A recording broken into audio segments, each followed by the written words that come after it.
আজ সকাল সকাল যাচ্ছি একটু পুজো দিতে। আজকে সোমবার, শিবের মাথায় জল ঢালতে যাব। আমাদের বাড়ির সামনেই একটা মন্দির আছে, শিব মন্দিরই ওটা। শিব পার্বতী সমস্ত রকম ঠাকুরই আছে, বাট মেন হচ্ছে শিব পার্বতী দুজনের মন্দির।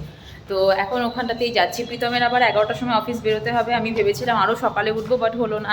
তো ওই আর কি 10টা বেজে গেছে।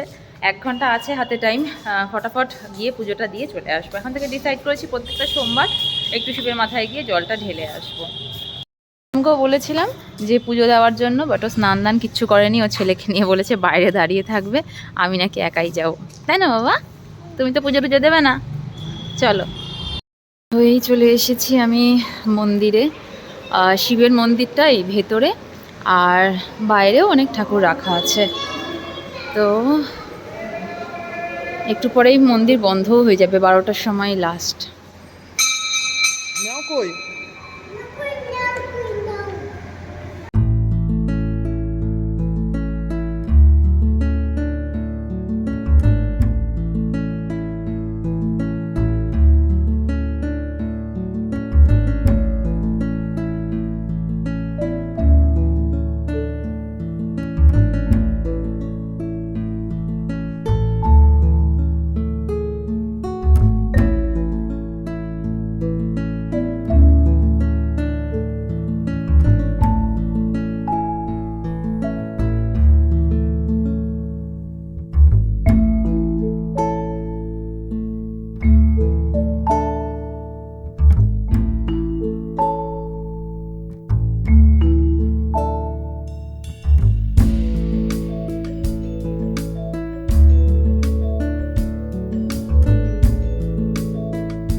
হয়ে গেল পুজো দেওয়া।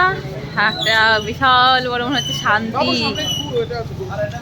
সামনে অনেক গরু, এখানে শিব মন্দির তো। পুজো দিয়ে এসে বাড়িতে খাওয়া দাওয়াও করলাম। আজকে ভেবেছি নিরামিষ খাবো, দেখা যাক কি হয়। প্রীতম বেরিয়ে যাচ্ছে অফিসে, আর পোকো এখানে দুষ্টুমি করে যাচ্ছে। আমার মোজাটা ছিল ব্যালকনিতে রাখা, ওটা এমনভাবে ফেলেছে নিচের ঘরের ব্যালকনিতে পড়েছে। এবার জানিও না নিচের ঘরের মানে ঘরে কারা থাকে। তো মনোজ ভাইকে বলবো গিয়ে নিয়ে আসতে। টাটা, আবার দেখা হবে রাত্রেবেলা 12টার সময়। এই সকালবেলা 11টার সময় যাবে, 10টার সময় তো ছুটি হবে, তারপরে আস্তে আস্তে তো 11। পাপাকে বাই বাই বলবি না? আয় আয় আয়, বাই বাই বল। হ্যাঁ বাবা,